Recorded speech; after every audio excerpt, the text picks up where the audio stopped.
Buenas tardes. Bueno, hola a todos, a los que están acá, a los que están desde internet siguiéndonos y a los que nos vean en algún momento, porque como ustedes ya saben, queda en nuestro canal Astrocharlas en la UNS, el ciclo Astrocharlas. Hoy estamos muy contentos porque vino Susana y porque estamos cerrando un nuevo ciclo más, un ciclo 2024 con dificultades, no por culpa nuestra, sino por el entorno general, que bueno, está todo muy movilizado y acompañamos esos reclamos, pero bueno, hace que todo siempre sea un poquito más difícil. Hoy está Susana. Antes de terminar de presentarte, todavía está abierta para aquellos que quieran el certificado de aprobación participar. Se tienen que anotar en la lista que corremos acá en el aula, o bien desde internet escribirnos a astrocharlas@gmail.com y les vamos a mandar un listado de algunas preguntas de las charlas. Va a tener unos 10 días para más o menos responderlas a aquellos que quieran participar y tendrán su certificado de aprobación. Creo que vino, en la semana pasada sorteamos un libro. ¿Vino a buscarlo el ganador? Todavía no vino a buscarlo el ganador, pero se había contactado conmigo, estaba muy contento. Sí, si ya se lo volvíamos a sortear a Guillermo, pero no, la vez pasada sorteamos un libro que escribió Facundo. Y, y bueno, nada, la charla de hoy, como siempre, son muy buenas y hoy es muy divertida porque es una charla de cosmología la que nos va a presentar Susana Landau. Es investigadora independiente del CONICET, trabaja en el Departamento de Física de la Facultad de Ciencias Exactas y Naturales de la UBA y en el Instituto de Física de Buenos Aires, que es una dependencia del CONICET-UBA. Eh, no sé qué decir de vos, o sea, sí sé qué decir, pero no sé por dónde empezar, porque es una trabajadora intensa, que tiene un grupo, forma gente, es prolífica a la hora de producir ciencia, organiza cosas que nos hacen sentir bien a todos. Por ejemplo, hace poco organizaste el homenaje al Pipi Bucetich, que fue un astrónomo destacado argentino que estaba en la Universidad de La Plata. Y nada, y tal como todos nosotros, tiene sus problemas, es mamá, bueno, es una persona normal, que uno a veces cuando dice cosmología se imagina a Einstein con la lengua afuera, que no era exactamente las cosas que él hacía, pero es lo que uno se imagina cuando dicen cosmología. Bueno, entonces con Susana rompemos un poco ese prejuicio y bueno, te agradecemos que estés acá. Bueno.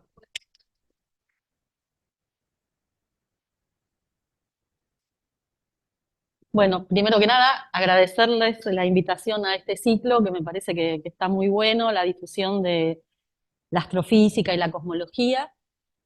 Para mí siempre es un gusto estar acá. Y antes de empezar la charla, les quería pedir a los que son asistentes presenciales que se sientan libres de preguntar cualquier cosa en cualquier momento, porque capaz que eso hace que haya un ida y vuelta, que permite que todos podamos entender mejor.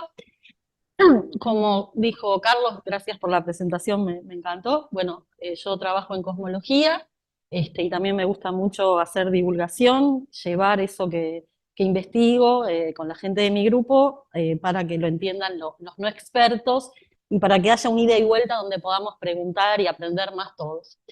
Bueno, voy a empezar diciendo que la pregunta acerca del origen y la evolución del universo es una pregunta que las distintas civilizaciones que pueblan y poblaron la Tierra se han hecho a lo largo del tiempo.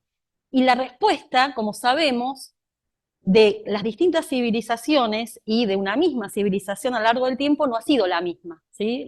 O sea, las respuestas a esas preguntas han sido bien diferentes.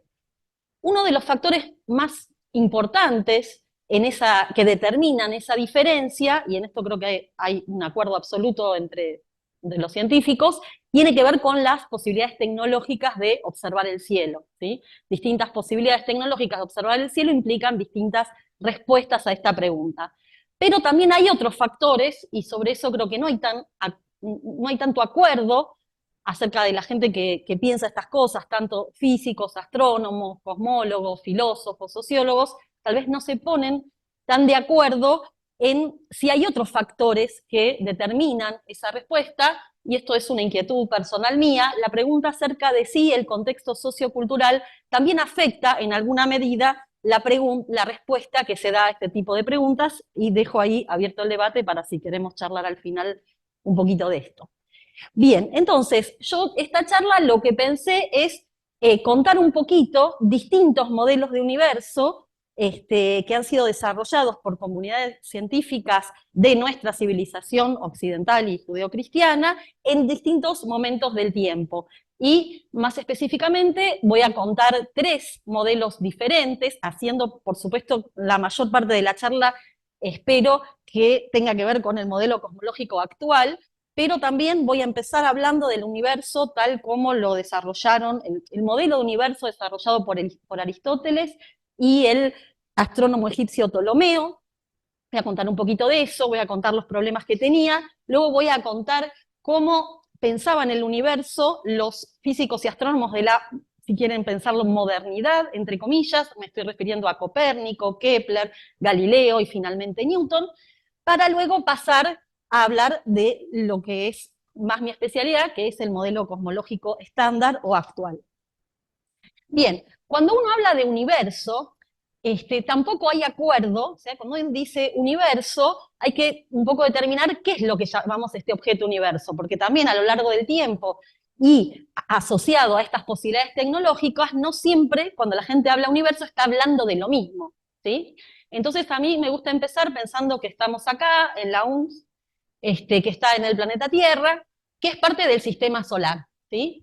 Y esta primera filmina, donde mostramos el sistema solar, para Aristóteles y para Ptolomeo, esto era lo que llamaban universo, a excepción de Urano y Neptuno, que no eran conocidos en ese momento.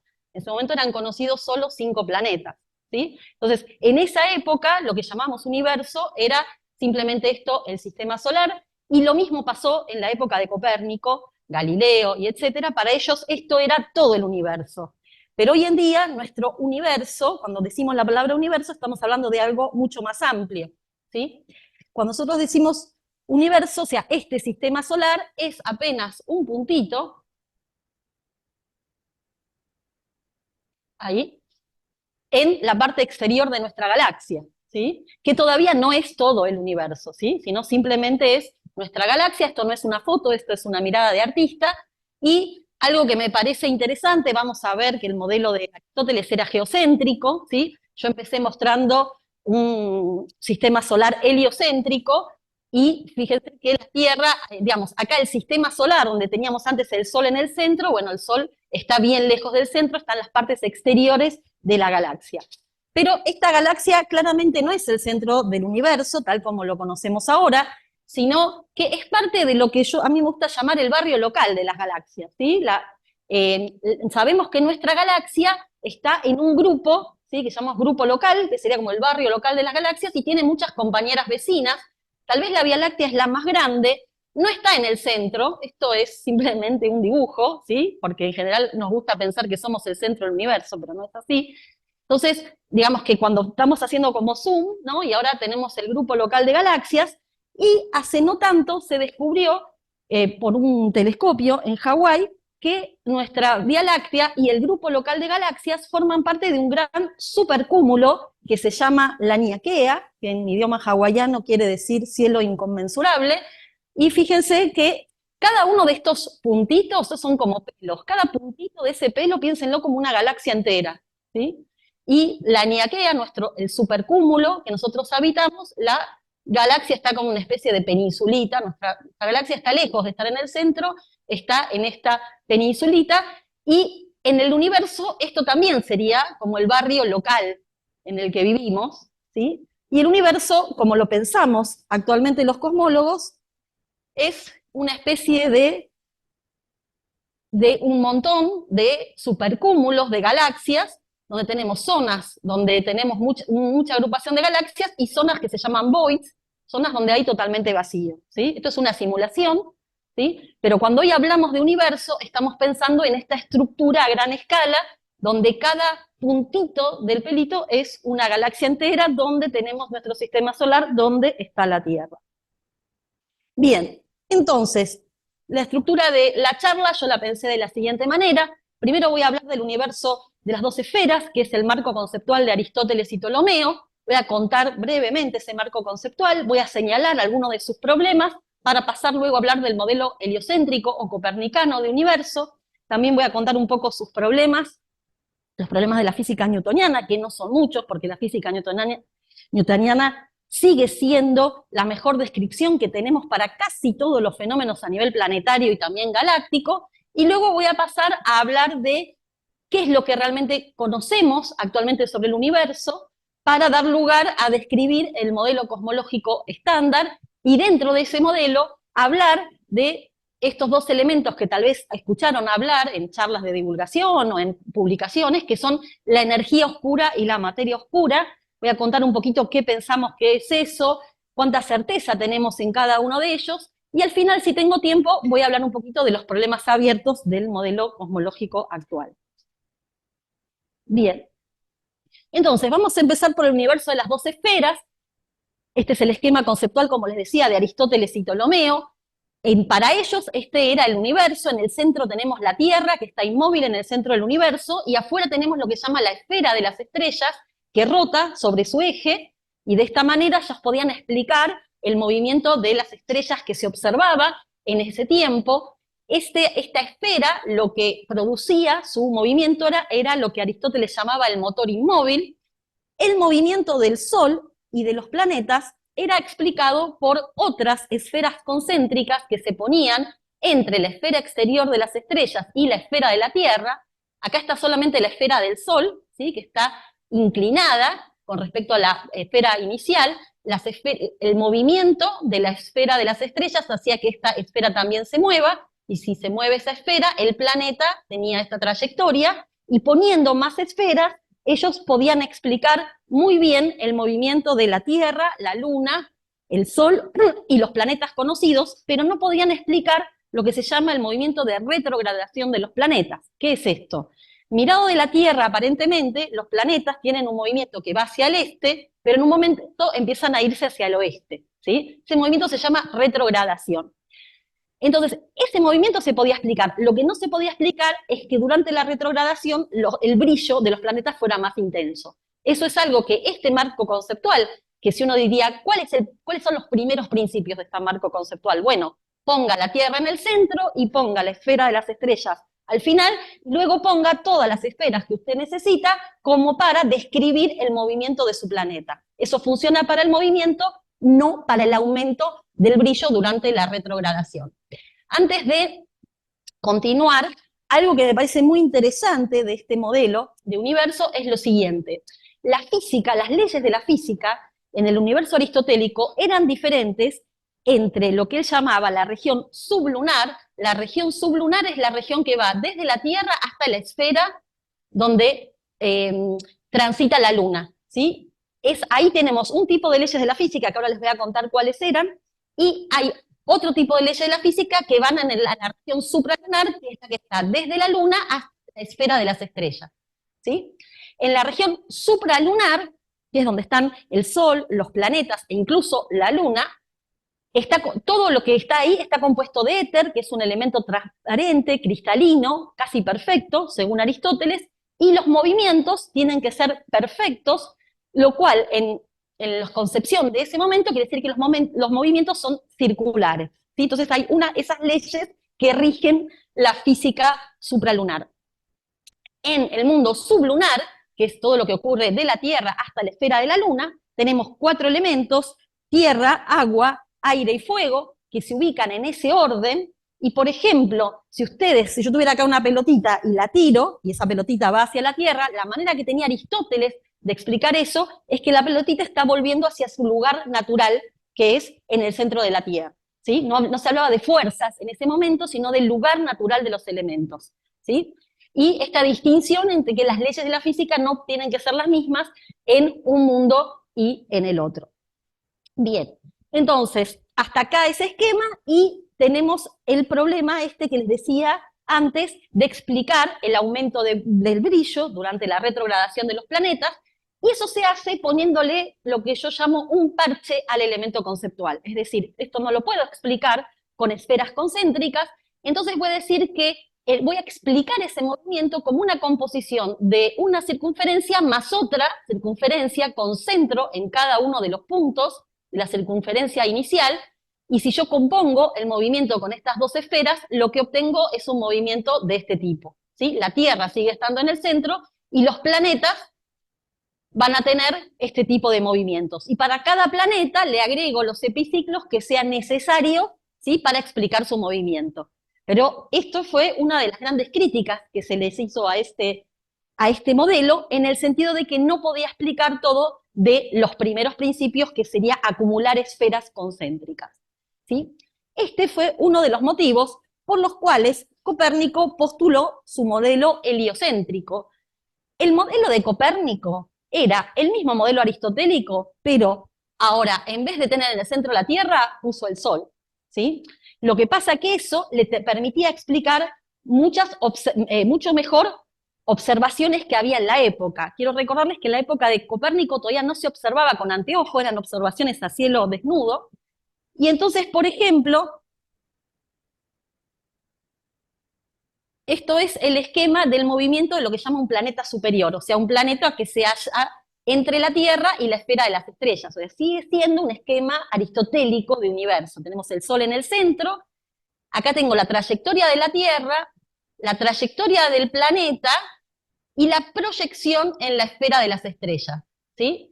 Fíjense que la Tierra va a ser 1, 2, 3, 4, 5, el planeta también, va en estos mismos tiempos, pero lo que yo voy a ver en la esfera de las estrellas es que cuando llego a 3, hay una retrogradación, la proyección hace que parezca que hay una retrogradación.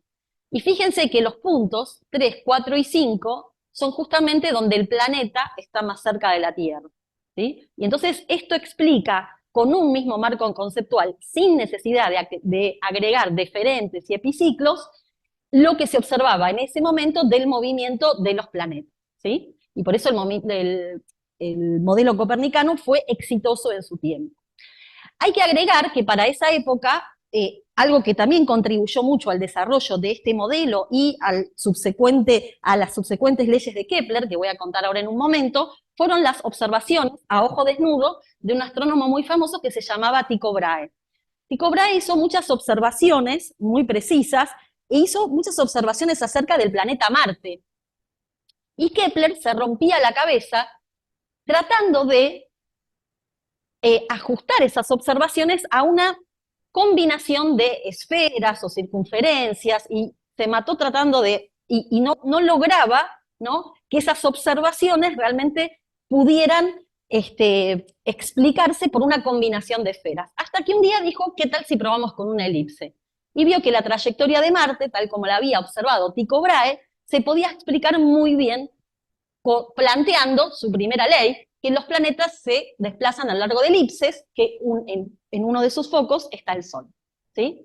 También las observaciones de Tycho Brahe le permitieron formular su tercera ley, que lo que hace es establecer una proporcionalidad entre el periodo que tarda un planeta en desarrollar su trayectoria alrededor del Sol y la distancia media de ese planeta al Sol, ¿sí?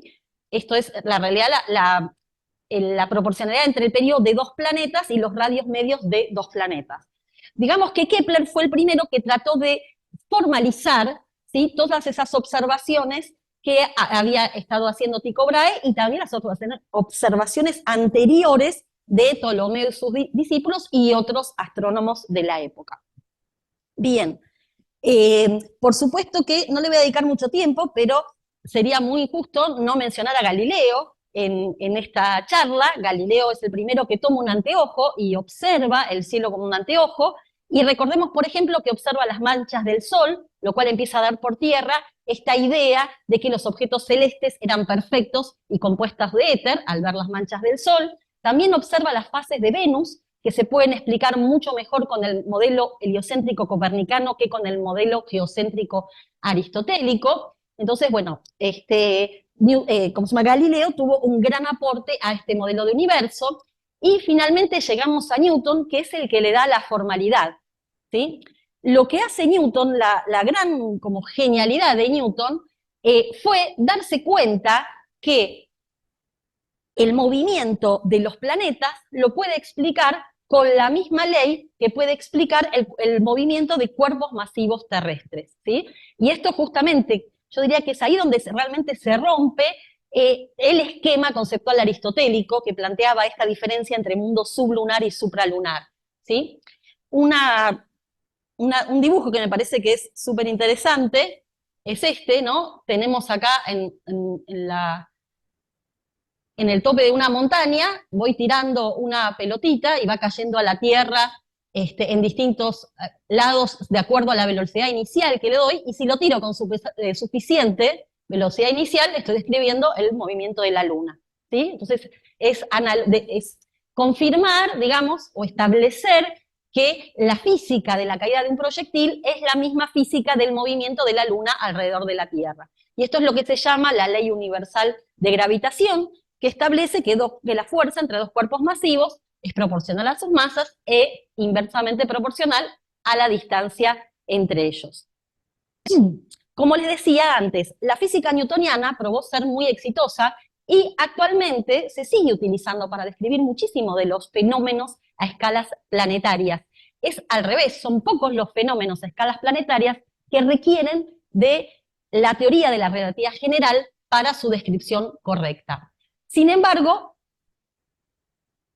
hubo un momento donde hubo un cambio, porque hoy en día la teoría más aceptada de gravitación no es la teoría newtoniana, sino es la relatividad general de Einstein. ¿Y por qué pasó eso? Bueno, vamos a hacer un poco de historia, y ahí hay que remontarse a Maxwell, que fue quien estableció las leyes de la electrodinámica, apoyado en las observaciones, en los experimentos de Faraday. Según estas leyes, la luz se propagaba en un medio llamado éter, cuya concepción era bastante parecida al éter de la época de Aristóteles, ¿no? Como que era un medio muy denso, transparente, que nadie, o sea, era algo, una proposición teórica, nunca nadie había verificado la existencia del éter, ¿sí? Entonces, más o menos en el año 1850, Michelson y Morley plantean hacer un experimento para medir la velocidad de la Tierra con respecto al éter. Hacen un interferómetro, no voy a dar los detalles de ese experimento, pero el resto del experimento es nulo. No logran medir la velocidad de la Tierra con respecto al éter, o sea, no logran establecer la existencia del éter. Y entonces la consecuencia muy importante de eso es que la velocidad de la luz es llegar a la conclusión que la velocidad de la luz es la misma en todos los sistemas inerciales, ¿sí? No es que hay un medio donde esa velocidad tiene un valor preferencial. ¿Y por qué esto puede resultar en un problema? Esto puede resultar un problema porque hasta esa época, cuando uno quería escribir sus leyes en dos sistemas inerciales distintos, uno con velocidad con respecto al otro, usaba lo que se llaman las transformaciones de Galileo. Las transformaciones de Galileo lo que plantean es las velocidades de los dos sistemas se van adicionando, ¿sí? Entonces, esas transformaciones de Galileo, o sea, las leyes de Maxwell no son compatibles no son invariantes ante las transformaciones de Galileo, no son compatibles con las transformaciones de Galileo. Einstein creía que las leyes de Maxwell son leyes fundamentales de la física, y entonces él ahí plantea lo siguiente, usar como transformaciones entre un sistema inercial y el otro, en vez de usar las transformaciones de Galileo, usar las transformaciones de Lorentz. ¿Por qué? Porque las leyes de Maxwell sí son invariantes ante las transformaciones de Lorentz. Esa observación lo guió a hacer su teoría de la relatividad especial, ¿sí? Y con eso Einstein se quedó tranquilo un rato, hasta que se recordó que la fuerza gravitatoria y la física newtoniana tampoco es invariante ante las transformaciones de Lorentz. Entonces ahí teníamos un problema, porque esta fuerza depende como la distancia al cuadrado, y si yo quiero transformar esa distancia, no va a ser invariante ante las transformaciones de Lorentz, que entre otras cosas relacionan tiempo y espacio. Entonces, ese fue el motivo para el cual Einstein planteó su teoría de la relatividad general, que es la teoría actualmente más aceptada de la gravitación, y que además ha sido corroborada experimentalmente por muchísimas observaciones. Por ejemplo, el perihelio de mercurio se puede explicar correctamente con la teoría de la relatividad general de Einstein y no con la teoría newtoniana. Y más actualmente, el descubrimiento de las ondas gravitatorias por parte del experimento LIGO recientemente, o la foto que se ha sacado de la sombra del agujero negro por el Event Horizon Telescope, son dos observaciones recientes muy importantes que se explican perfectamente bien usando la teoría de la relatividad general. Entonces, esta teoría de la relatividad general es la base del modelo cosmológico actual, y esto me da pie para pasar al siguiente punto de mi charla, que es la pregunta: ¿qué sabemos actualmente sobre el universo? Bien, ¿qué sabemos sobre el universo? Bueno, sabemos varias cosas. Sabemos que el universo se expande. ¿Qué quiere decir que el universo se expande? Bueno, imagínense que yo por un momento voy a hacer un ejercicio de imaginación y voy a situar todo mi universo conocido sobre la superficie de un globo. Lo sitúo sobre la superficie de un globo, le pinto mi sistema de coordenadas, porque para ubicarme siempre necesito escribir mi sistema de coordenadas, y voy pintando ahí mis galaxias, ¿sí? Entonces, cuando yo digo que el universo se expande, lo que quiero decir es que a medida que el tiempo pasa, es como si el globo se fuera, como que estoy inflando el globo, ¿no? El globo se va expandiendo, y ¿qué es lo que pasa? La distancia entre las galaxias se va agrandando, ¿sí? Esto fue establecido a partir de las observaciones de Edwin Hubble, en 1929 aproximadamente, que fue un gran astrónomo. Edwin Hubble lo que hizo fue observar estrellas en galaxias lejanas, y lo que vio es que las velocidades de todas las estrellas, o sea que todas las galaxias que él observaba, las estrellas se estaban alejando de nosotros, mientras que si él tomaba estrellas dentro de la galaxia nuestra, había algunas que se estaban alejando y otras que se estaban acercando, ¿sí? Eso fue lo que lo que motivó a los físicos de la época en plantear que tenemos un universo, que vivimos en un universo en expansión. Más actualmente, y recientemente, digamos, si tomamos como escala de tiempo esta historia que estoy contando, sabemos que la expansión actual del universo es acelerada. Esto fue descubierto por dos grupos independientes en el año 1998 y dio lugar al premio Nobel en el año 2011, y el mecanismo físico por el cual el mecanismo físico responsable de la expansión acelerada del universo es algo en lo cual la comunidad cosmológica todavía no se pone de acuerdo, ¿sí? Voy a hablar un poquito más de eso, pero uno de los grandes desafíos de la cosmología actual es justamente explicar el mecanismo físico por el cual el universo se está expandiendo de manera acelerada actualmente. Bien, entonces, y me olvidé me olvidé decir que otra cosa que sabemos es que el universo es isótropo y homogéneo en escalas mayores a 100 megaparsecs. Ahí les puse la equivalencia entre 1 megaparsec, es más o menos 3.08 por 10 a la 19 kilómetros, así que imagínense lo que son 100 megaparsecs. Isótropo quiere decir que no tenemos direcciones privilegiadas, y homogéneo que no hay puntos privilegiados, ¿sí? Sabemos que a escalas grandes el universo es isótropo y homogéneo, además de que el universo se está expandiendo. Bien. Que cualquier observador en cualquier galaxia tendría que ver lo mismo que nosotros, ¿sí? O sea que si yo, por ejemplo, pudiera viajar a otra galaxia, también tendría que ver que el universo se está expandiendo, ¿sí? Y que a grandes escalas es isótropo. También tendría que ver exactamente lo mismo. Bien. Otra cosa que conocemos bastante bien, diría yo, es lo que llamamos la historia térmica del universo. Bien, nosotros creemos que el universo, creemos apoyados en observaciones, no es una creencia de las de fe, ¿sí? Pensamos que el universo tiene aproximadamente 13.800 millones de años, y hay dos etapas del universo que podemos podemos estudiar bastante bien usando datos observacionales. La primera es la formación de los núcleos livianos. Con eso, núcleos atómicos, ¿sí? No estoy hablando de átomos, son los núcleos de los átomos. Esa formación de los núcleos de los átomos livianos, estoy hablando de hidrógeno, deuterio, helio 3, helio 4, litio y tritio, o sea, los primeros en la tabla periódica y algunos isótopos, esos sabemos que se formaron en los 3 primeros minutos del universo, ¿sí? Y ahora les voy a contar en un momentito el mecanismo por el cual se formaron.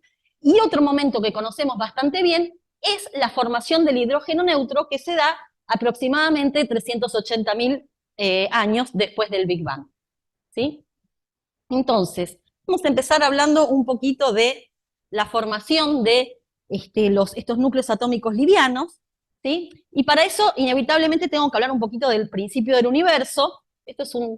Hablar del principio del universo es un poquito difícil, primero porque en los primeros 10 a la menos 34 segundos no tenemos teoría aceptada por toda la comunidad que nos explique cómo era la física en ese momento, ¿sí? De 0 a 10 a la menos 34 segundos es el reino de la gravedad cuántica, pero no hay una teoría consensuada por toda la comunidad acerca de gravedad cuántica. Así que no podemos establecer muy bien la física en ese primer instante de tiempo, si bien hay muchos físicos trabajando intensamente para estudiar teorías que nos puedan describir ese momento. Y ustedes deben haber escuchado mucho esto del Big Bang, que es como una gran explosión, y estoy seguro que muchos se imaginan fuego, humo, ¿no? Unas grandes bombas nucleares. Bueno, lamento decirles que no hay nada de eso. Cuando hablamos de Big Bang, y hablamos, lo que tenemos que pensar es expansión acelerada del espacio, ¿sí? O sea que teníamos como, si quieren, un punto y de repente el espacio se expandió aceleradamente, ¿sí?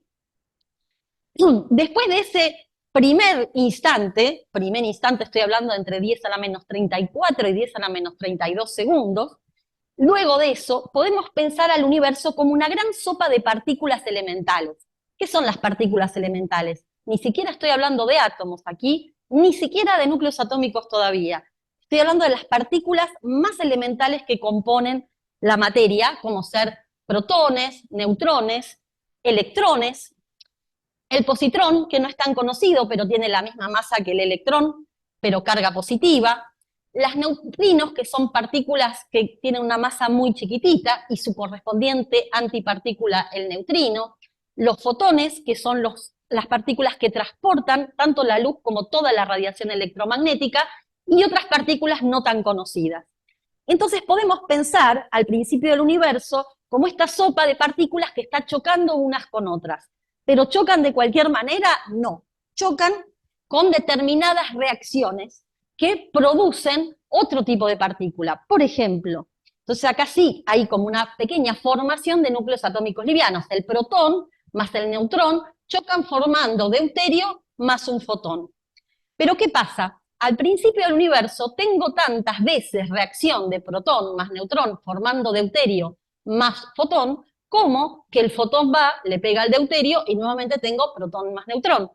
Con lo cual, y lo mismo ocurre con núcleos un poco más pesados. Por ejemplo, el helio 3 se podría formar con protón, con deuterio más protón, formaría un helio 3 más un fotón, ¿sí? Pero ¿qué pasa? Al principio del universo tengo tantas veces formación de deuterio como destrucción de deuterio. Entonces no tengo producción neta de deuterio. Pero ¿qué pasa? Sabemos que el universo se va a expandir y el espacio se va a expandir. Entonces, a medida que el universo se va expandiendo, al fotón le va a costar más, va a tener más espacio para llegar a pegarle al deuterio, y entonces menos fotones le van a pegar al deuterio y lo van a destruir, y por eso, en los primeros 3 minutos del universo, es que ya se pueden formar los núcleos de estos elementos atómicos livianos. Bien, todo esto es un cuentito muy lindo, y ustedes me podrían decir, y bueno, ¿y cómo sabes esto? ¿Te levantaste a la mañana y decidiste hacer un poquito de ciencia ficción? Bueno, no es eso lo que hacemos los científicos.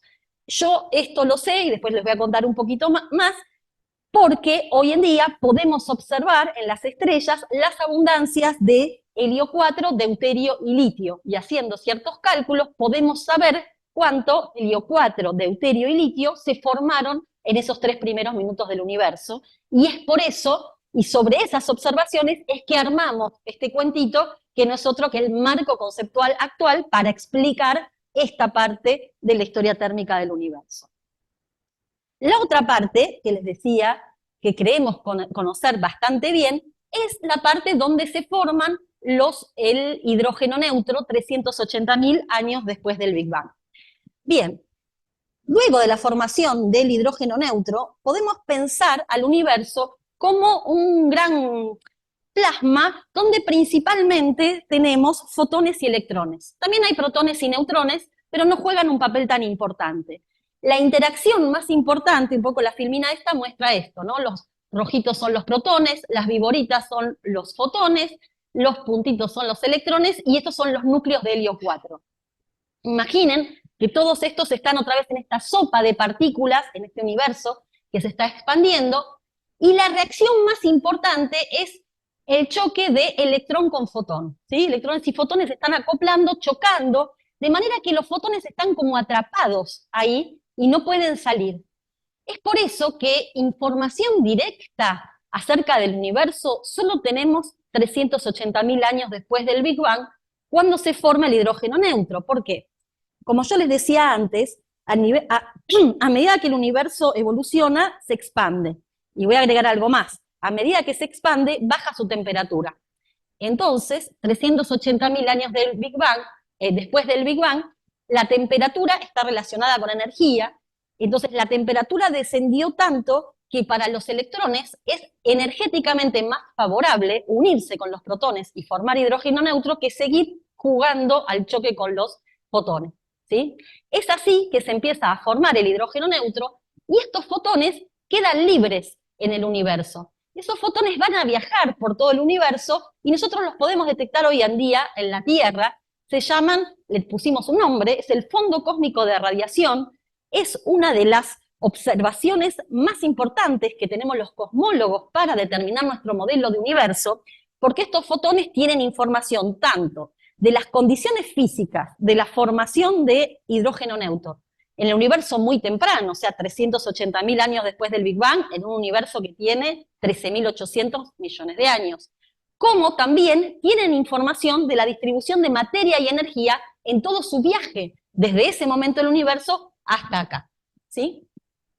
Bien, entonces, de esta manera les conté un poquito qué es esto que yo llamo historia térmica del universo y que tiene que ver con la formación, ¿sí? Sí, adelante. Que tiene que ver con la formación tanto de núcleos atómicos livianos 3 minutos después del Big Bang, como de la formación de hidrógeno neutro 380.000 años después del Big Bang. Fíjense que acá todavía estamos muy lejos de la formación de estrellas y galaxias, que se va a dar mucho después. Bien, ¿qué otra cosa sabemos del universo? Bueno, sabemos cómo es la geometría espacial del universo. Y acá me doy cuenta que cuando hablé de la teoría de la relatividad general, me olvidé de algo muy importante, pero que este es el momento para recordárselos. Cuando yo les estaba haciendo el recuento de los modelos de universo, hablé primero de la física del modelo aristotélico, donde señalé la diferencia entre, o sea, Aristóteles tenía esta diferencia entre el mundo sublunar y el mundo supralunar, donde las leyes de la física eran distintas. Luego pasamos al modelo heliocéntrico copernicano, donde el Sol estaba en el centro, pero ya luego tenemos a Newton, que formaliza una ley universal de gravitación. Y luego, finalmente, les hablé de Einstein y su teoría de la relatividad general, donde las leyes de la física se tienen que escribir de la misma forma en cualquier sistema de referencia, y esto se formula basada en la observación de que la luz se propaga con la misma velocidad en cualquier sistema de referencia inercial. Bien, ¿qué trae de nuevo conceptualmente la relatividad general? Algo muy interesante, que es que la interacción gravitatoria ya no se piensa como una fuerza, sino como un efecto geométrico. ¿Qué quiere decir esto? Imagínense que vamos a hacer otra vez un ejercicio de imaginación, que este es mi espacio, ¿sí? Y es como una sábana elástica, ¿sí? Si alguna vez tienen la oportunidad de ir a la Semana de la Física, tenemos un experimento que simula esto, que lo llamamos simulador de espacio-tiempo. Y ahí tenemos una sábana elástica, y le vamos colocando objetos masivos. Cuanto más masivo es el objeto, más deforma la sábana, ¿sí? Y esto es conceptualmente la relatividad general. Lo que nos dice la relatividad general es que la gravitación es un efecto geométrico, que los cuerpos masivos deforman el espacio-tiempo y que si yo quiero pensar, supongan que este es el Sol, y ahora yo pienso en la trayectoria de la Luna, lo tengo que pensar de la siguiente manera. Imagínense que ahora yo tengo una bolita más chiquita, la tiro por acá, ¿y qué va a pasar? Cuando se encuentre con este espacio curvado, su trayectoria ya no va a estar recta, sino va a ser circular, no porque hay una fuerza gravitatoria, sino porque tiene que hacer una trayectoria en el espacio curvado por la masa del otro cuerpo, ¿sí? Entonces, justamente, ese es como el corazón de la relatividad general, entender a la interacción gravitatoria como un fenómeno geométrico debido a que cuerpos masivos deforman el espacio-tiempo. Y una pregunta que uno se puede hacer es cómo es la geometría del universo, ¿sí? Y cuando yo hablo de la geometría del universo, esto observacionalmente tiene que ver con la trayectoria de dos rayos de luz, ¿sí? Si el espacio fuera plano, esta va a ser la forma de dos rayos de luz. Si fuera tipo curvo, ¿sí? Si fuera tipo una esfera, esta sería la manera en que se propagan dos rayos de luz, mientras que si fuera del tipo silla de montar, los dos rayos de luz divergirían, ¿no? Tiro dos rayos de luz al mismo tiempo y sus trayectorias van a diverger. Bueno, las observaciones del fondo cósmico de radiación nos indican que estamos en el caso plano, es decir, que el universo a gran escala es plano. Ahora, a pequeñas escalas, donde están los planetas, las estrellas, o, por ejemplo, cerca de un agujero negro, que es un cuerpo muy masivo, ahí vamos a ver grandes deformaciones con respecto a la planitud. Pero a grandes escalas, la geometría del universo es plana, y esa es otra de las cosas que nosotros sabemos hoy en día acerca del universo. Entonces, un poquito de resumen de lo que estuve contando, ¿sí? Sabemos que el universo se expande. ¿Y por qué sabemos que el universo se expande? Porque estudiamos, esto se estudia a partir de observar las distancias de estrellas cefeidas y supernovas tipo 1A. Ahora en un ratito les voy a dar un poquito más de detalle de esto. Sabemos de la geometría del universo, sabemos que el universo es plano. ¿Y esto cómo lo sabemos? Porque podemos observar el fondo cósmico de radiación, que era, les recuerdo, estos fotones que vienen viajando desde el principio del universo, casi sin interactuar hacia nosotros, y ese tipo de trayectoria nos indica que la geometría del universo a gran escala es plana. La historia térmica del universo la podemos inferir a partir de las observaciones de deuterio, helio 4 y litio 7 en las estrellas, de las observaciones actuales, y haciendo ciertas extrapolaciones podemos saber cuánto helio 4, deuterio y litio se formaron en los 3 primeros minutos del universo. Y finalmente, la formación del hidrógeno neutro lo podemos saber acerca del estudiar a partir de los datos del fondo cósmico de radiación, porque justamente el fondo cósmico de radiación son esos fotones que se desacoplaron de los electrones cuando se formó el hidrógeno neutro. ¿Sí?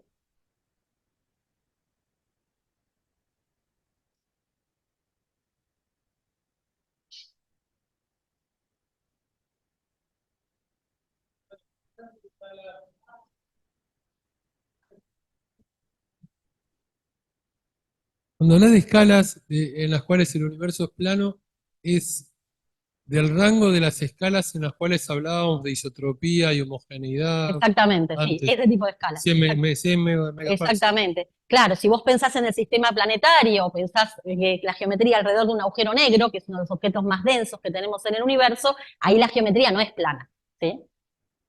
En realidad, todos nosotros como cuerpos masivos deformamos también el espacio-tiempo. Lo que pasa es que nuestra densidad es tal que la deformamos con respecto a un espacio plano muy poquito, pero estrictamente también lo deformamos, ¿sí? Cualquier cuerpo masivo deforma el espacio-tiempo.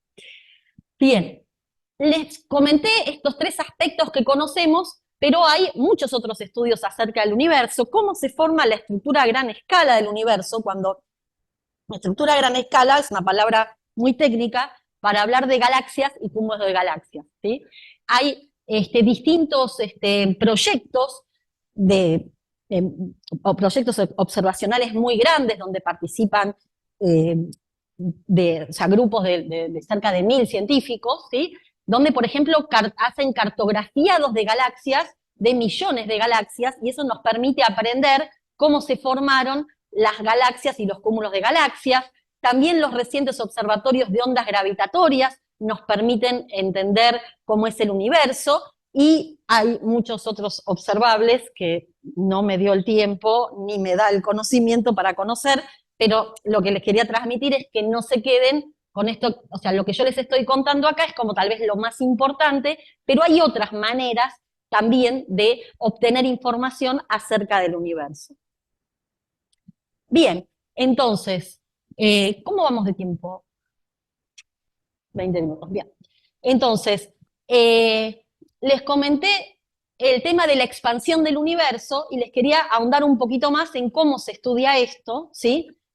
La expansión del universo en general se estudia midiendo distancias hacia distintos cuerpos celestes. Medir distancias en astronomía es una tarea nada fácil, porque como ustedes saben, yo no puedo tirar una regla y ver cuál es la distancia a Saturno menos hacia una estrella, ¿sí? Entonces tengo que utilizar otro tipo de técnicas para medir distancias. En general, lo ideal sería que yo conociera el brillo intrínseco de cada uno de los objetos, porque si yo conozco el brillo intrínseco, es el brillo que tengo acá en la Tierra de ese objeto, este objeto está lejos, y mido el brillo de este objeto en la Tierra, la diferencia entre su brillo intrínseco y el brillo que observo en la Tierra va como la distancia al cuadrado, ¿sí? Entonces, si yo conozco ese brillo, es como si yo pongo como si tuviera una lamparita, que yo sé cuántos watts tiene, la mido muy lejos y sé la distancia a la cual está esa lamparita. Bueno, en el caso de las estrellas cefeidas pasa algo parecido, en el sentido de que las estrellas cefeidas son estrellas que brillan con tienen un brillo variable, y esa variación se la llama período, ¿sí? Y hay una relación entre ese período y la luminosidad de la estrella que ha sido estudiada. Entonces, si uno observa los periodos de variación de las cefeidas, puede establecer las distancias. Y eso fue lo que utilizó Hubble para medir distancias y velocidades de las estrellas. Las velocidades las midió mediante sus espectros, y con eso puedo determinar que el universo se está expandiendo. En el caso de la expansión acelerada del universo, se usaron otro tipo de objetos que son las supernovas tipo 1A. Las supernovas tipo 1A tienen la siguiente particularidad. Primero, para decir, las supernovas tipo 1A están mucho más lejos, las cefeidas están como acá nomás, entre comillas, ¿sí? Las supernovas tipo 1A son objetos mucho más lejanos, hay muy pocas, por ejemplo, hay aproximadamente una por galaxia, explota una por galaxia por siglo, y el mecanismo de una supernova tipo 1A, que les va a permitir entender por qué es una supernova tipo 1A me sirve para medir distancias en cosmología, es el siguiente: tengo una enana blanca y otra estrella compañera, que no necesariamente es enana blanca, que está orbitando y pasándole masa, ¿sí? Cuando la masa de esta enana blanca llega a 1,4 veces la masa del Sol, se produce la explosión. Y eso pasa siempre. O sea, todas las supernovas tipo 1A explotan con la misma masa, esto quiere decir con la misma luminosidad. Entonces, de esa manera yo conozco la luminosidad de estas supernovas tipo 1A.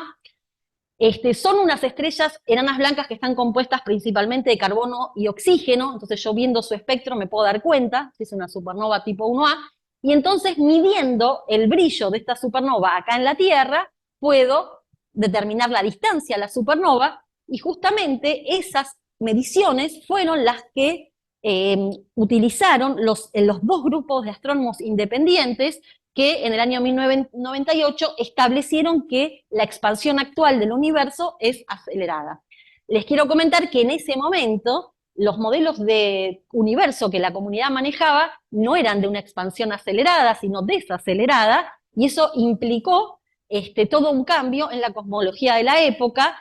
Y bueno, comentarles algo personal, yo por ejemplo en esa época estaba cursando cosmología, entonces el universo que yo conocí no era un universo que se expandía de manera acelerada, y bueno, y algo simpático es que yo cuando empecé mi doctorado, que fue unos años después, todavía no estaba bien establecido, porque como ustedes saben, los cambios en la ciencia no se producen de manera instantánea, todo hay que chequearlo, hay que verificarlo, Y un día estaba en un congreso y estaba viendo una charla sobre cúmulos globulares, y me di cuenta que los cúmulos globulares que estaba presentando alguien en ese congreso eran más viejos que el universo con el cual yo estaba trabajando.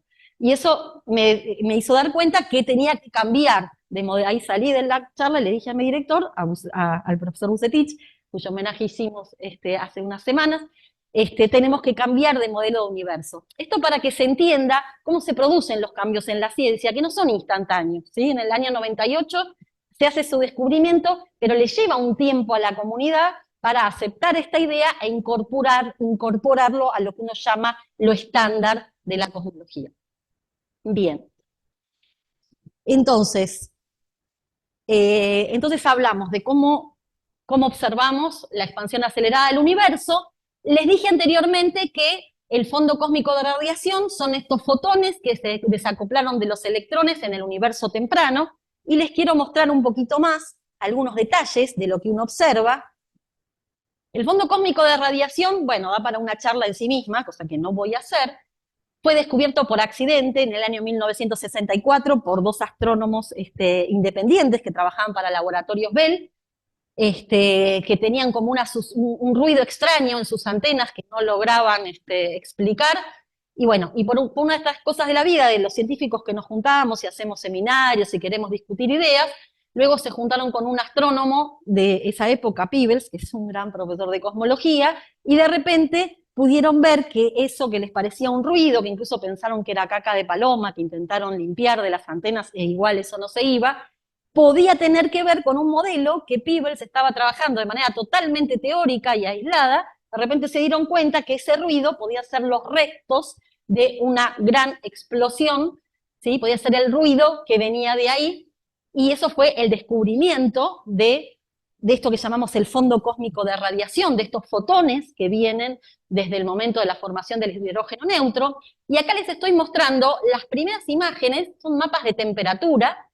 Estas fueron tomadas por el satélite COBE en el año 1982, y para que vean cómo yo al principio hablaba de las posibilidades tecnológicas de observar el cielo. Bueno, entre el año 1982 y el año 2001, ¿sí? Mejoramos en resolución del fondo cósmico de radiación de esta manera, y luego hasta el año 2010, creo que es el satélite Planck, ¿sí?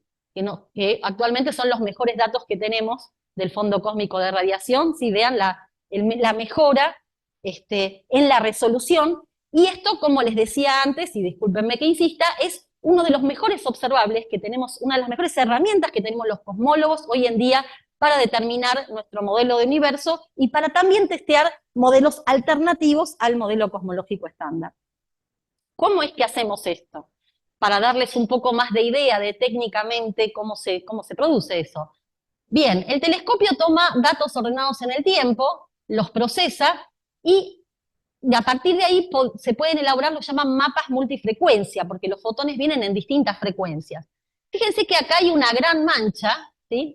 Porque uno de los problemas que uno tiene en cosmología es la siguiente. Yo apunto con mi telescopio al cielo y lamentablemente el fotón no me informa si es que viene viajando desde el principio del universo o viene de acá nomás de la galaxia. No tiene un cartelito que dice yo vengo de acá nomás, yo vengo del principio del universo, separa lo que uno diría la señal del ruido técnicamente. Entonces, uno de los grandes problemas que todavía se enfrentan hoy en día este tipo de mediciones es separar lo que es el fondo cósmico de radiación de lo que nosotros llamamos contaminantes. Contaminantes no es porque contaminan lo que a mí me interesa estudiar, no porque tengan algún problema. Son radiaciones diferentes, son radiaciones que se producen en la galaxia o radiaciones de fuentes puntuales, y la más importante suele ser una línea de emisión en el centro de la galaxia.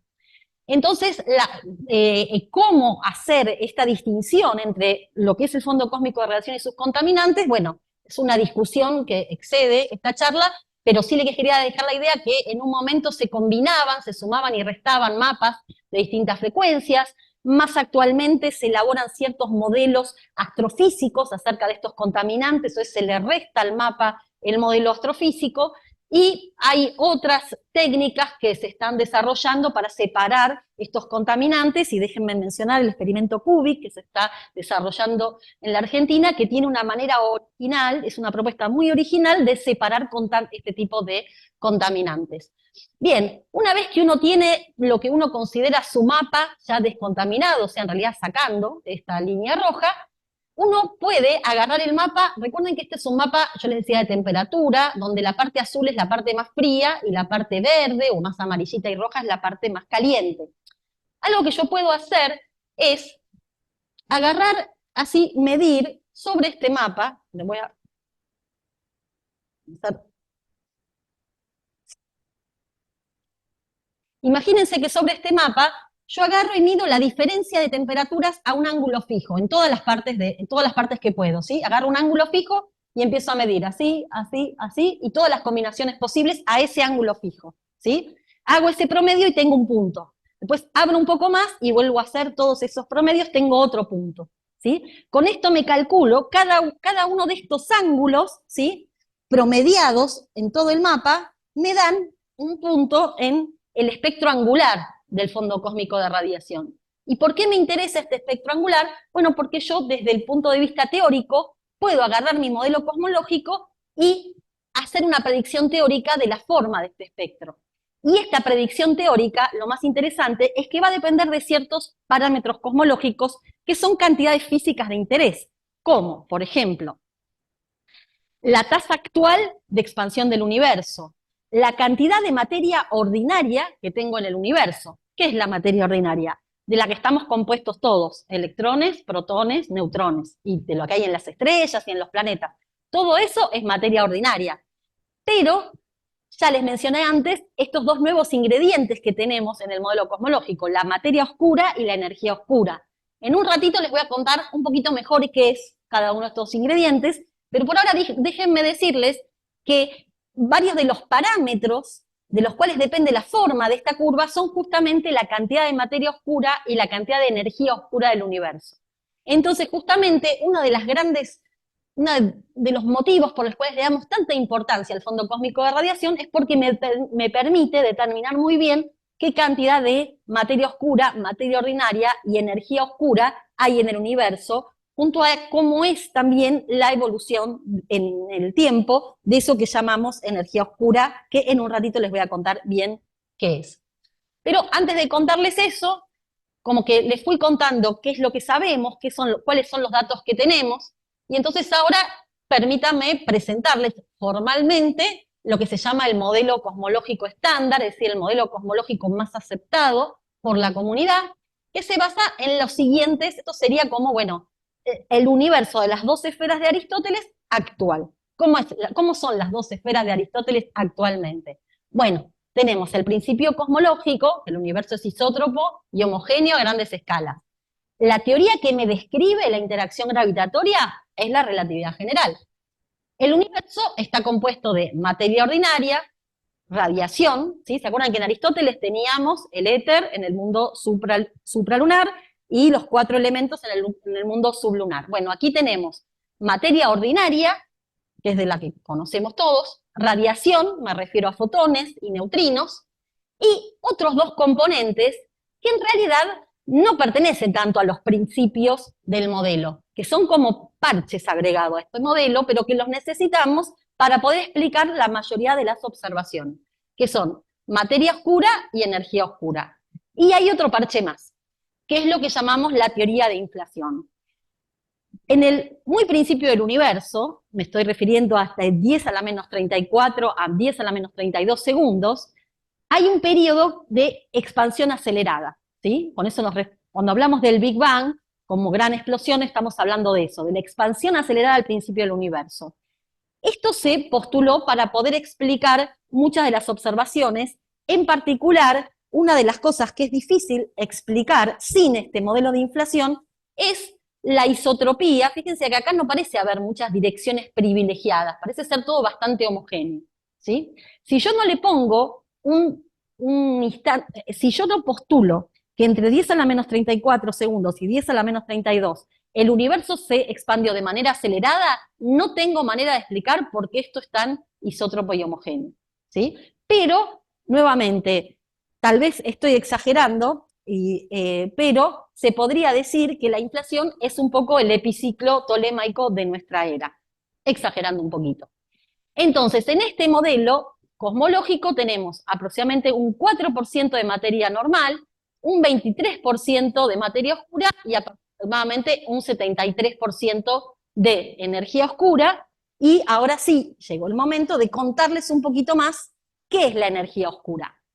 Bien, la energía oscura es una forma de energía desconocida y es lo que se postula en la mayoría de los modelos cosmológicos, no todos, ahora después les voy a contar algunos que no contienen energía oscura y por qué, para como el mecanismo físico responsable de la expansión acelerada del universo. ¿Se acuerdan que les dije que uno de los grandes desafíos actuales de la cosmología es explicar por qué el universo se expande de manera acelerada? Entonces, una manera de explicarlo es decir, bueno, en el universo tenemos materia normal, si quieren, olvídense de la materia oscura por un rato, que ahora vamos a hablar de ella, y energía oscura. ¿Qué es la energía oscura? Bueno, vamos a explicarla o sea, quiero decir primero esto.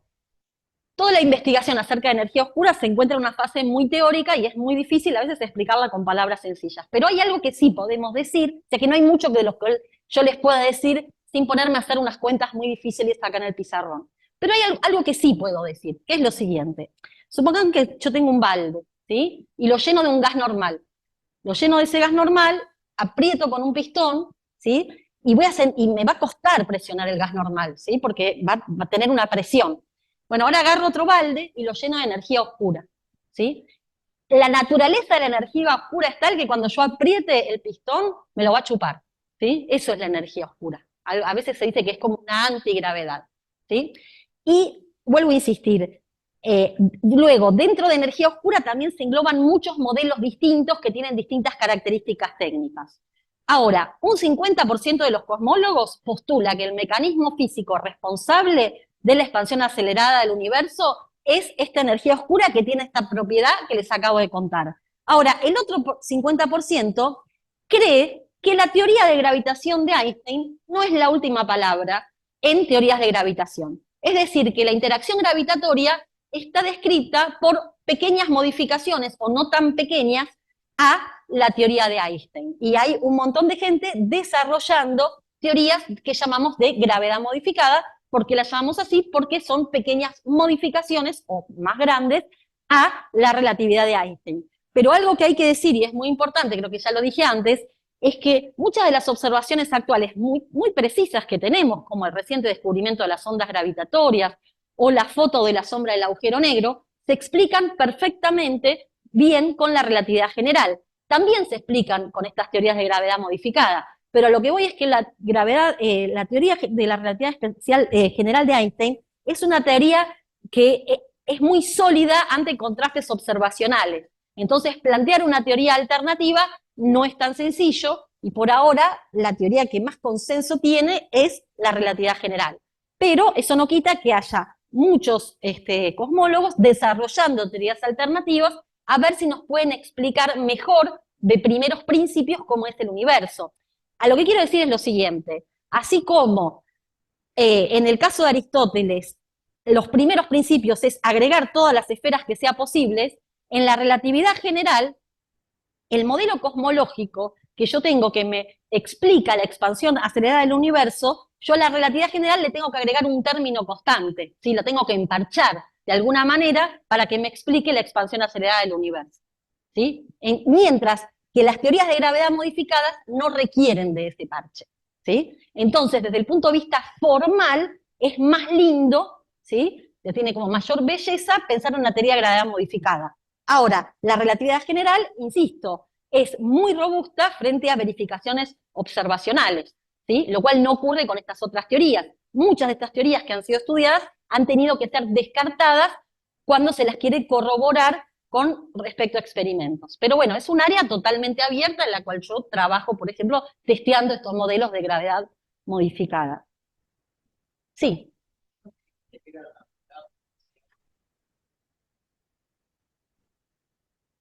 Hola, sí.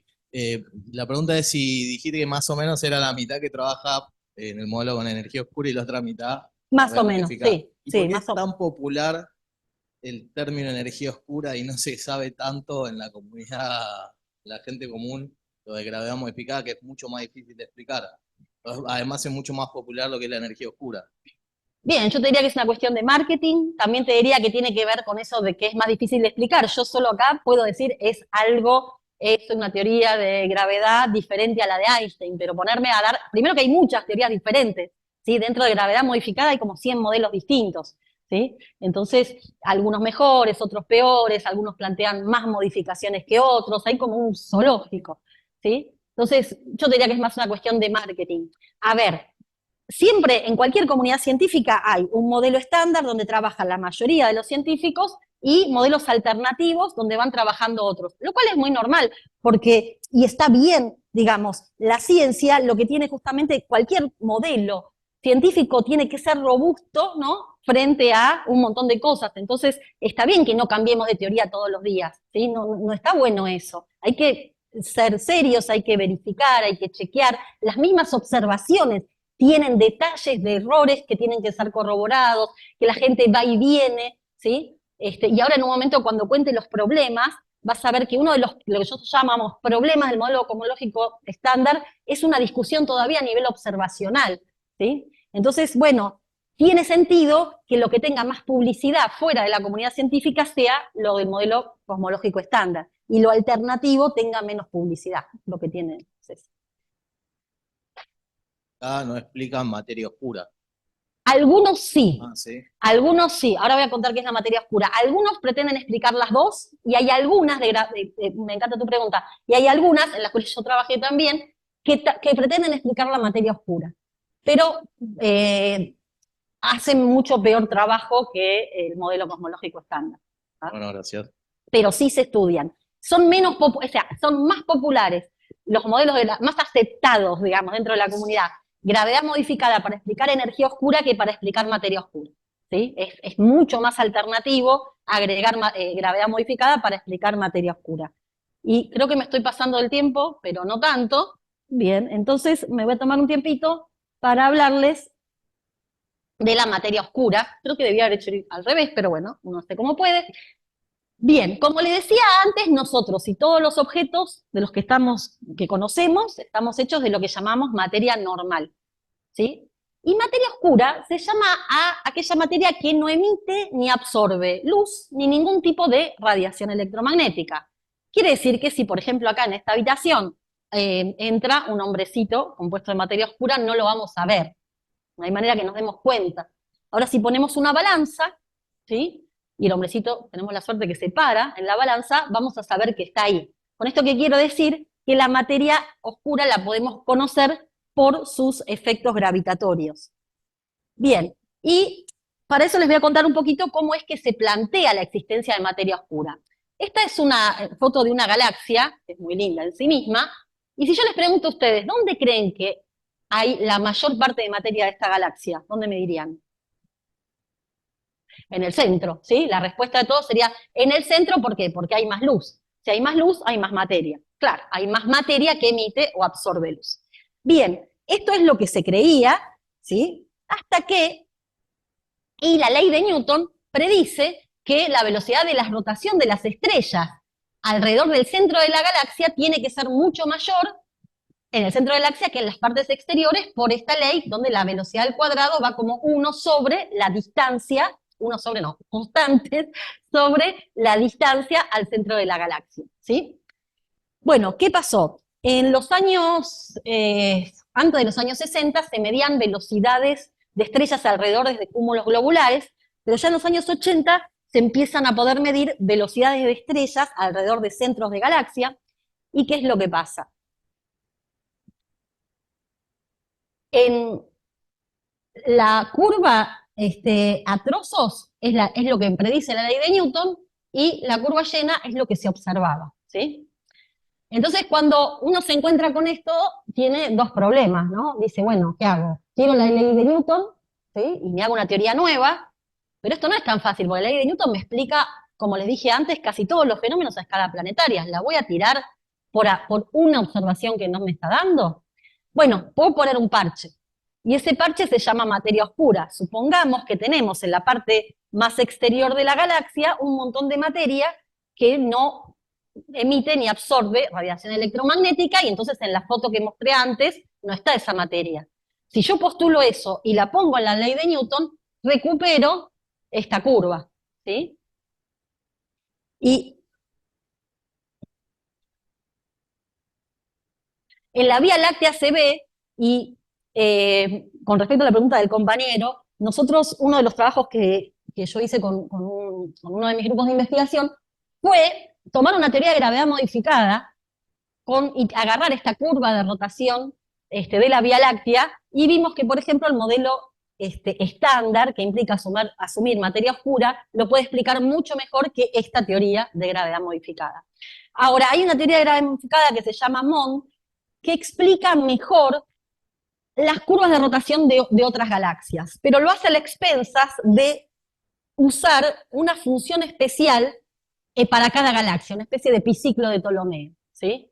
Entonces, bueno, hay todo un debate ahí. Acá lo único que quise mostrar es que las curvas no son cosas derechitas, sino que los datos en realidad son puntitos con barras de error, ¿sí? Y esto es la discrepancia, digamos, entre la velocidad de las estrellas alrededor del centro de la galaxia observada y la predicción newtoniana sin materia oscura.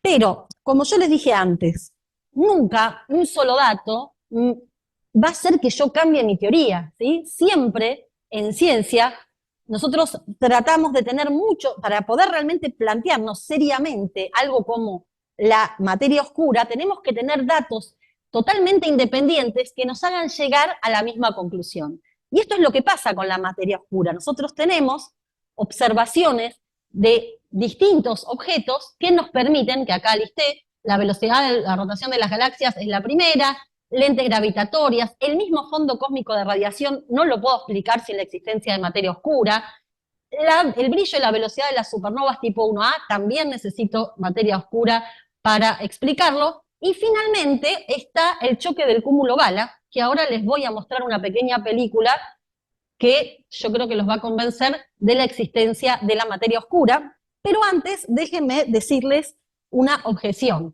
El único problema que tenemos con la materia oscura es que cuando la queremos observar en la Tierra, no la encontramos, ¿sí? Se han realizado un montón de experimentos costosísimos en los últimos 10, 20 años que tienden a buscar materia oscura y ninguno pudo encontrar nada, ¿sí? Entonces, si bien la mayoría de la comunidad está muy convencida de la existencia de la materia oscura, y hay mucho más convencimiento en la existencia de la materia oscura que de la energía oscura, sí tenemos que tener alerta de ojo, porque cuando la queremos detectar en la Tierra, no la podemos ver. Eso quiere decir que hay algo de la naturaleza en la materia oscura que seguimos sin entender, o que tal vez la materia oscura no es lo que nos explica todos estos fenómenos. Por ahora, como suele ser en ciencia, uno, cuando hace un modelo cosmológico, adopta la explicación que mejor nos permite explicar la mayoría de las observaciones con la tecnología, con los datos que tenemos actualmente.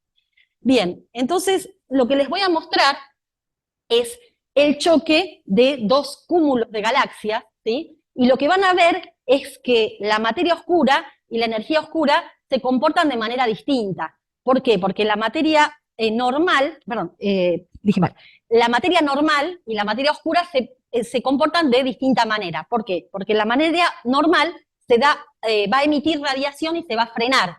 La materia oscura, como les dije, no absorbe ni emite radiación, entonces no se va a frenar, ¿sí? Lo que ustedes tienen que prestar atención en la película que les voy a mostrar es en la foto del final. ¿Por qué? Porque después de mostrarles la película, que es una simulación, donde yo estoy asumiendo que hay materia oscura y materia normal, les voy a mostrar la foto verdadera. Y quiero que presten atención, o sea, que ustedes comparen la última foto de la película con la foto verdadera, y después me cuentan qué les parece.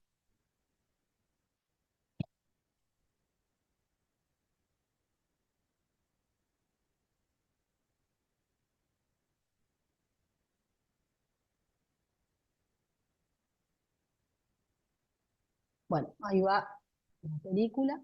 ¿Está viendo? Sí. Ahí va. Están acercando los dos cúmulos, ¿sí? La parte roja es la materia normal y la azul es la materia oscura. Fíjense que la otra, la materia, la roja se queda retrasada, ¿sí? Con respecto al azul. Esto es como una vista angular, como un giro de la cámara, simulado, ¿no? Porque todo esto es una simulación. Y finalmente, fíjense que queda la materia roja retrasada y la materia oscura pasó más rápido, ¿no? Para un lado y para el otro. Y la materia normal quedó retrasada, ¿sí? Y acá no termino de correr esto. Bueno, esta es la idea. Bueno, y ahora les voy a mostrar la foto. Esto fue una simulación donde yo asumí la existencia de materia oscura. Bien, esta es la foto verdadera. Y en rojo tenemos la materia normal, eso fue obtenido con un telescopio de rayos X, y en azul la materia oscura que se observa mediante el efecto del lente gravitatorio. ¿Sí? Yo creo que esto es como lo que hace que uno diga, bueno, algo ahí debe haber, ¿no? Porque esto es muy difícil explicarlo con una teoría de gravedad modificada.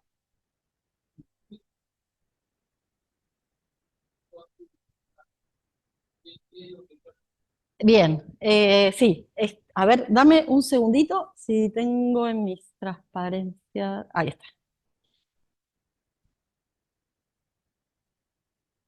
Bien, volvamos nuevamente a la teoría de la relatividad general de Einstein, ¿sí? Que yo les dije que veía a la interacción gravitatoria como un efecto geométrico, ¿sí? Donde lo que yo tengo es una fuente, que podría ser una galaxia, la lente es otra galaxia que me está curvando mucho el espacio, y yo acá estoy como observador.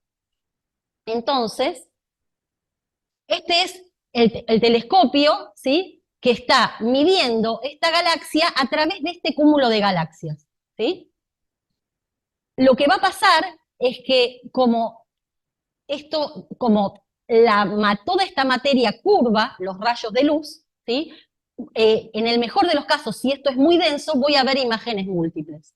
El estudio de estas imágenes múltiples, de cómo son y de sus espectros, me permite determinar el detalle de este cúmulo, ¿sí?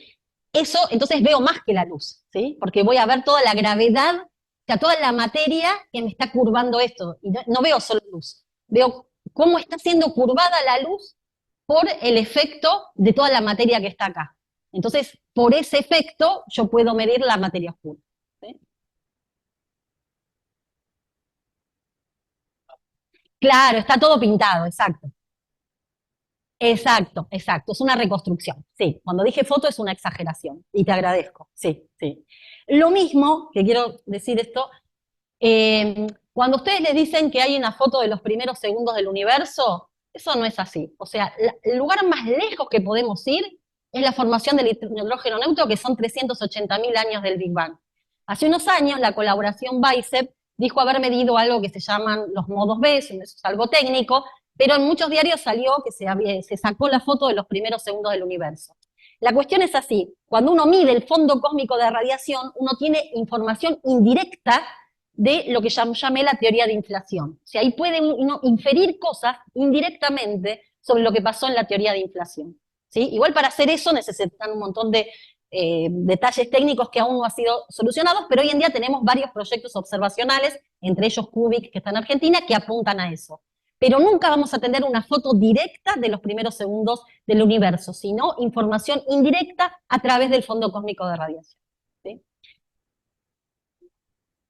Claro, la polarización del fondo cósmico de radiación es la que nos permitiría saber detalles de cómo fue, la que nos permitiría, en alguna manera, confirmar que ese periodo fue, como dice la teoría de inflación, un periodo de expansión acelerada del universo, ¿sí? Porque por ahora es algo que nosotros postulamos, nos sirve, más o menos nos ajusta al modelo, pero necesitamos más evidencias, y más evidencias serían estos modos de polarización del fondo.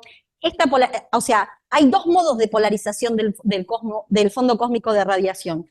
Algo que llaman los modos E, que son modos irrotacionales, que esos ya se han podido medir, y los que falta medir son los modos B, que hace unos años la colaboración BICEP dijo haber medido, pero ¿qué pasó? ¿Se acuerdan que yo les dije de los contaminantes? en realidad estaban midiendo la polarización de los contaminantes. Por eso, distinguir contaminantes del fondo cósmico de radiación sigue siendo un desafío para los proyectos observacionales. Bien, creo que lo único que me falta contarles, y va muy breve, es señalar cuáles son los problemas abiertos del modelo cosmológico actual, que creo que ya lo dije, pero lo voy a resumir. Uno es la naturaleza de la materia oscura, o sea, sabemos que nos explica, ya sabemos que muchas observaciones indican su existencia, pero no sabemos, no hemos podido detectarla en la Tierra. No nos ponemos de acuerdo acerca del mecanismo físico responsable de la expansión acelerada del universo. Y por último, está lo que se llama la tensión de Hubble. ¿Qué es la tensión de Hubble? Bueno, es una diferencia en la estimación de la constante de Hubble, que nos habla es de la tasa de expansión del universo actual. Básicamente tenemos mediciones del fondo cósmico de radiación, que nos dan un valor aproximadamente 67, y otras mediciones actuales, y otras mediciones que vienen de supernovas tipo 1A y cefeidas, que nos indican un valor de 74. ¿Sí? Y esta diferencia, técnicamente decimos que está en más de 5 sigmas, o sea, ya es estadísticamente significativa. Ahora, ¿qué pasa? Actualmente hay como un gran debate acerca de cuán bien está estimado este número 74, porque la estimación que se hace con supernovas y cefeidas implica asumir muchos modelos astrofísicos acerca de atmósferas de las supernovas, de las cefeidas, y no hay acuerdo dentro de los astrónomos realmente si eso está bien determinado, ¿sí? Entonces, por ahora, diría yo que la discusión pasa más entre los proyectos observacionales en ponernos de acuerdo si realmente este número 73 es el que se mide a partir de supernovas y cefeidas. Si eso se confirma, bueno, tenemos un problema importante en el modelo cosmológico estándar y tenemos que plantear otra cosa, y varios de los modelos alternativos, por ejemplo estos de gravedad modificada, pueden explicar, algunos de ellos, pueden explicar esta discrepancia. También hay otros modelos alternativos, tal vez mucho más radicales, que plantean que la variación de las constantes fundamentales de la naturaleza, como la carga de electrón y la masa de electrón, pueden variar a lo largo del tiempo, y eso también podría llegar a explicar. Pero antes de que se entusiasmen y piensen que la posta son las teorías alternativas, déjenme insistirles con que la teoría de la relatividad general de Einstein es muy sólida ante evidencias observacionales. Entonces, bueno, tenemos un verdadero rompecabezas los cosmólogos por delante. Y bueno, los dejo con un resumen de sitios de internet y libros que pueden consultar para seguir investigando. Muchas gracias.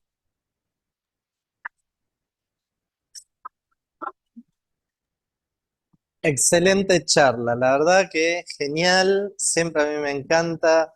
Bueno, las charlas de cosmología son un clásico en Astrocharlas y me quedo con tus palabras de por ahora. Eso de esta rama de la ciencia es crucial, está en constante discusión de cosmología y debate.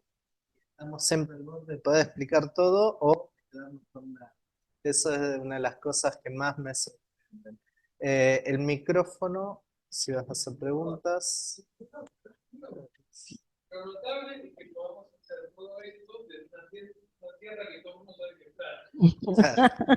Menos mal que no salió ahora sí lo sé que de vuelta. No, yo quiero hacer un comentario con respecto, ¿puedo hacerlo? Sí, Cuando sí, yo claro. estaba preparando esto del modelo aristotélico y del modelo copernicano, porque como les dije, mi expertise está en el modelo cosmológico actual, la parte histórica es algo que reviso de vez en cuando para las charlas, advertí que los modelos de Tierra plana nunca llegaron a tener el estatus de un modelo cosmológico consensuado por los científicos de la época. Es un dato. No.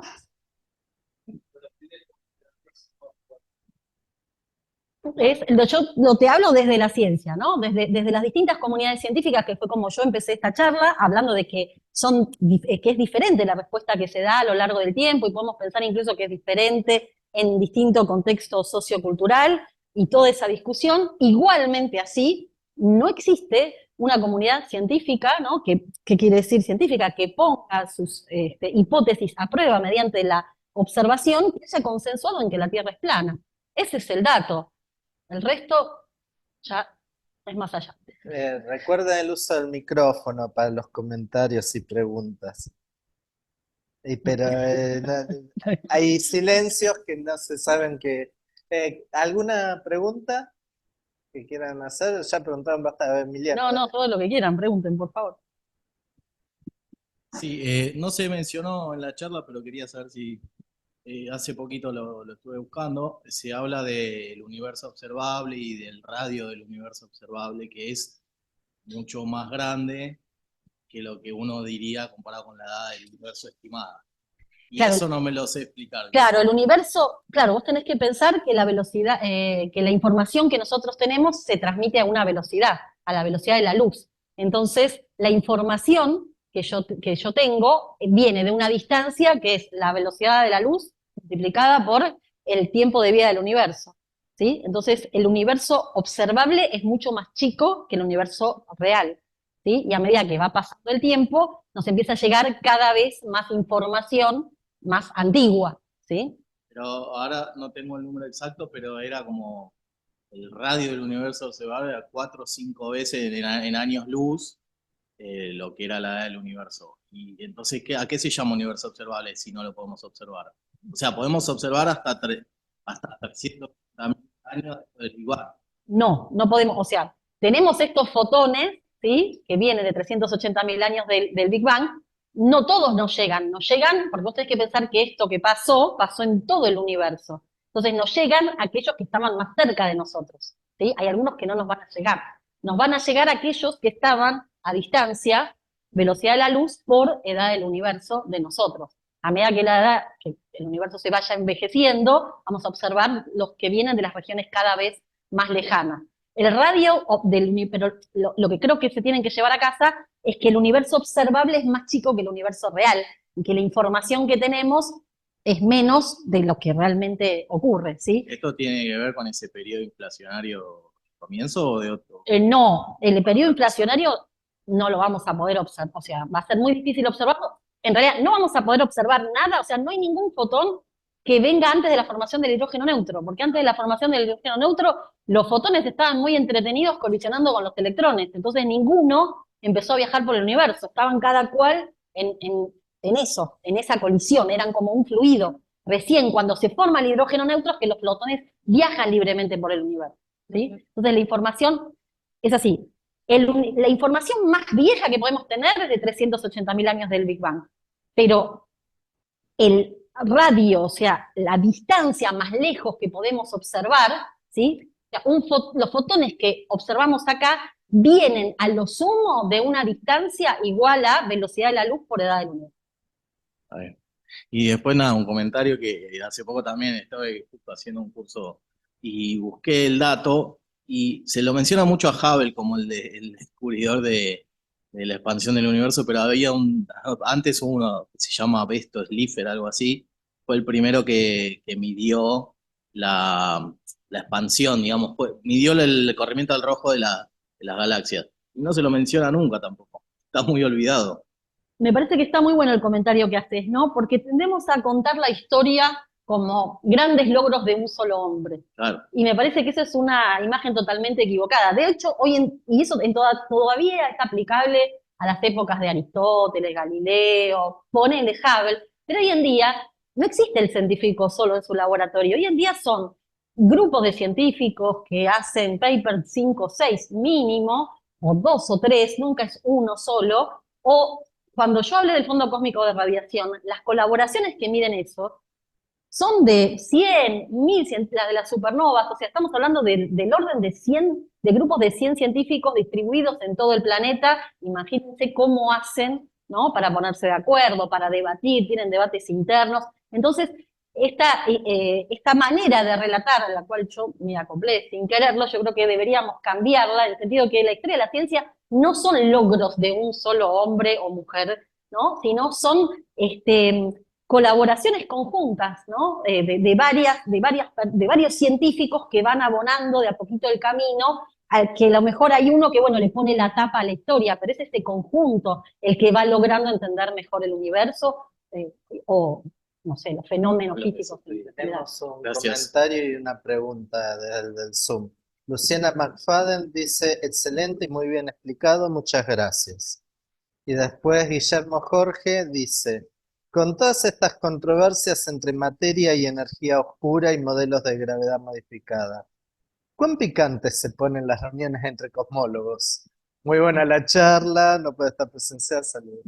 Bueno, se ponen muy divertidas y de hecho yo agregué toda la parte histórica porque estuve hace poco en una reunión en Arica, en Chile, y uno de los cosmólogos que presentaba una charla que se llamaba Tensiones en Cosmología, justamente hizo este recuento histórico. Eso me hizo recordar a mis épocas de estudiante, donde yo estudiaba esos aspectos, y dije, uy, me parece que me estoy olvidando algo, y fue que empecé a incluirlo, pero sí, se ponen muy picantes Bueno, y yo diría muy divertidas. y la discusión constante cosmológica de 0 a 100 pasó por todos los valores Claro, algo que yo no dije, en pero los últimos 80 años. claro, algo que no dije, pero me parece que está bueno agregar. Si uno agarra el modelo cosmológico estándar, como les dije, la relatividad general, para explicar la expansión acelerada del universo hay que poner una constante cosmológica. El tema es que cuando uno va al modelo estándar de partículas elementales y quiere explicar ese valor de la constante cosmológica, tiene una diferencia entre 60 y 120 órdenes de magnitud con lo que uno observa, ¿sí? Entonces eso es un problemón que muchas veces con la gente que habla del modelo cosmológico estándar se olvida, ¿sí? Que bueno, de alguna manera lo vamos a arreglar. Ahora, la realidad es que desde 1998 hasta ahora no hubo ninguna manera de arreglarlo, ¿sí? Entonces, tal vez hay más problemas de los que se dicen. Que es básicamente a ver qué número tendría que ser para que ande todo bien. Exacto. Entonces me dio, voy a decir cualquier cosa, me dio 64, bueno, entonces tengo que ir a buscar las medicinas a ver si da eso. Y si no da eso, quiere decir que me están faltando efectos por contar. Es muy loco eso. Sí, No sé si tenemos más preguntas. Que la constante cosmológica fue el gran error de Einstein, pero se sigue refritando cada 2 por 3. claro. Y hago un pequeño comentario sobre lo que vos decías hace un rato, en referencia al último comentario de Emiliano. Ya Newton había dicho que si él había llegado tan lejos es porque había estado parado en hombros de gigantes. O sea, él mismo reconocía que toda la reverencia que nosotros le hacemos en realidad él se la debía a Galileo, a Kepler y otros más, ¿no? Acá tenemos otro comentario en Zoom. Luis Cajáis o Cajáis.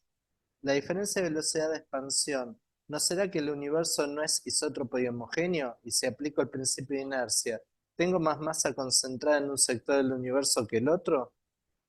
Bueno, modelos anisotrópicos de universo es algo que la comunidad considera, pero lo que se ha visto por ahora es que no logra explicar ni el problema de la tensión de Hubble, ni la expansión acelerada del universo. Pero hay algunas personas de la comunidad que consideran eso, y nosotros de hecho estamos haciendo una investigación. Hay unos datos que tienen que ver con el retraso en la llegada de las imágenes de lentes gravitatorias, de una colaboración que se llama Holocaust, que también da 74 para la constante de Hubble. Nosotros dijimos, bueno, supongamos que el número correcto fuera 67, tomamos un universo anisotrópico, en realidad un universo inhomogéneo, ¿sí? Y vimos que eso no lo resuelve, ¿sí? Y hay varios grupos de investigación que han considerado tanto universos anisotrópicos como inhomogéneos, y si bien hay algunos indicios de anisotropías de distintas fuentes, no se puede, por ahora no hay como un acuerdo, no hay una indicación, no hay algo que termine de cerrar el modelo de universo inhomogéneo anisotrópico, pero sigue siendo algo abierto, digamos. Sí. Bueno, no sé si querés hacer tu pregunta, Claudio. Bueno, Y es como el peaje que le cobramos a todos los que vienen a dar una charla. Siempre le hago una última pregunta final que tiene que ver más que con lo científico en sí, con la historia de vida de cada uno. ¿Cómo es que a vos se te ocurrió seguir física? ¿Cómo es que se te ocurrió seguir cosmología? Bueno, creo que como a muchos de mis colegas, nada, yo desde chiquita, 9 años, quería ser astronauta, quería conocer, como que tenía mucha curiosidad por el cielo, por el espacio, y bueno, cuando era chiquita quería ser astronauta, eso fue como lo primero, pero lo que realmente me determinó a seguir la carrera de física fue que en el secundario me hicieron hacer un trabajo de historia de la ciencia, y ahí descubrí la relatividad general y la cuántica, y fue como que eso para mí selló mi destino y dije, yo tengo que estudiar física. Y de alguna manera durante la carrera, o sea, el interés en el espacio siempre estuvo, Y bueno, esas dos cosas se juntaron y ya no pude escapar. Bueno, la verdad que, bueno, y acá viene el cayé, Ah, el pequeño souvenir que entregamos a todos los que vienen a la bueno, charla. muchísimas gracias. Nada, bueno, no es una pavada y le agradecemos a Sergio Vera los souvenirs que este año los puso en la universidad. Y bueno, y la despedimos a Susana con un fuerte aplauso. Eh, y también estamos cerrando el ciclo 2024 de las astrocharlas. Creo que los que estamos acá siempre estamos muy contentos y cómodos, los que lo están mirando desde casa, espero que también, y los que lo vean cuando tengan ganas de verlo. Eh, Tuvimos, la verdad, charlas muy buenas. Hemos coorganizado este año por primera vez, primero con el Departamento de Física, en la primera parte del año, Fisiculturismo, y este año con Endías, que está acá Daniel presente, la charla de Mariano Poisson. Y bueno, el año que viene estamos tratando siempre de pensar algunas sorpresitas, si no es un sorteo de un libro. Bueno, yo no me di cuenta de decirle, pero los que vinieron recibieron sanguchito de miga. Ténganlo en cuenta los que están mirando desde casa. Eh, y, y bueno, vamos a ver si podemos organizar alguna astrocharla por fuera de la UMS, pero lejos de la UMS. Cuando digo lejos, vamos a ver si nos sale de hacerla algunos kilómetros de acá. Eh, y, y bueno, vamos a tratar también de buscar, este año no pudimos, pero estuvimos también buscando algún regalo más interesante que, bueno, el libro es muy interesante, pobre Juan Facundo me escucha, me mata, pero estábamos buscando algo que sirva para mirar y qué sé yo, pero bueno, vamos a ver si el año que viene los astros se alinean y los sponsors también, así que bueno, gracias y nos vemos el año que viene. Chao.